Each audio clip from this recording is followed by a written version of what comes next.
सारखा काना खालचा नवरा मला दुसऱ्यानी भेटणार. चाल मग आपण तोय घरी जाऊ आणि तोय बापाला सांगू आमचं 1-2 जणांवर प्रेम आहे. 1-2 जणांवर? 1-2 प्रेम आहे.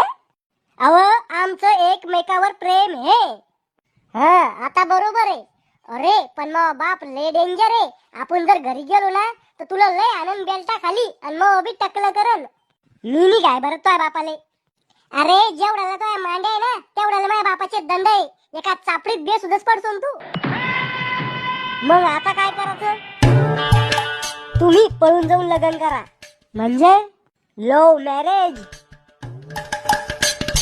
अरे पण पळून जायचं कुठं? पळून कुठंच नाही जायचं. डायरेक्ट कोर्टात लग्न लावायचं आणि घरी यायचं. घरी? हा तो घरी म्हणजे माझ्या सासूरवाडीत. कहून तुला काही अडचण आहे का? तशी काही अडचण नाही म्हणा. फक्त मी माय आणि बाप मायावर खिजंदर सर.